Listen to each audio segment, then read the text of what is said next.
USA ने Iran के supreme leader को वॉर के पहले दिन ही मार दिया। कंट्री के लगभग सारे न्यूक्लियर साइट्स तबाह हो गई है, नेवी टोटली डिस्ट्रॉय हो चुकी है और अराउंड 1300 लोग मर चुके हैं। तो यूजली तो ये वॉर ईरान को अभी तक हार जाना चाहिए था, लेकिन ईरान के केस में ये अलग है। इन सब के बाद भी ईरान इस वॉर को जीत रहा है। पिछले कुछ दिनों में ईरान ने 2 ऐसे स्ट्रेटेजिक मूव्स किए जो पूरी दुनिया के इकोनॉमी को इफेक्ट कर रहा है। सबसे पहला मूव स्ट्रेट ऑफ हॉर्मुज। ये दुनिया का सबसे इम्पोर्टेंट ऑयल चौक पॉइंट है, जहां से लगभग 25% ग्लोबल ऑयल सप्लाई गुजरता है। ईरान ने इसे टोटली ब्लॉक कर दिया, और जिससे global oil price record high हो गए हैं। रिपोर्ट्स के मुताबिक ईरान ने यहाँ एक सिग्नल दिया कि वो डिसाइड करेगा कि कौन सा ऑयल टैंकर आगे जाएगा और कौन सा नहीं।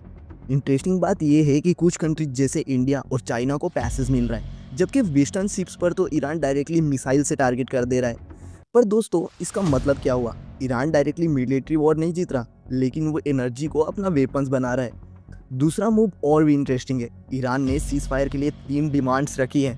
पहला, ईरान के न्यूक्लियर प्रोग्राम को एक्सेप्ट करो। दूसरा, ईरान में जो वॉर से डैमेज हुआ उसके लिए बिलियंस ऑफ डॉलर्स की डिमांड रखी है। और तीसरा, फ्यूचर में कभी ना अटैक करने की इंटरनेशनल गारंटी दो। प्रॉब्लम ये है कि ये तीनों डिमांड्स प्रैक्टिकली एक्सेप्ट करना यूएस के लिए बहुत ज़्यादा इम्पॉसिबल है, और यही ईरान की स्ट्रेटजी है। अगर वेस्ट इन डिमांड्स को रिजेक्ट करता है तो ईरान दुनिया को बोल सकता है, देखिए हमने तो पीस ऑफर किया था पर उन्होंने मना कर दिया, और इससे ईरान ग्लोबल सिंपैथी और पॉलिटिकल सपोर्ट गेन कर सकता है। और सबसे बड़ा फैक्टर है वॉर का कॉस्ट। अमेरिका को हर दिन बिलियंस ऑफ डॉलर्स का नुकसान हो रहा है इस वॉर में, जबकि ईरान कंपैरेटिवली कम रिसोर्सेज में फाइट करता है।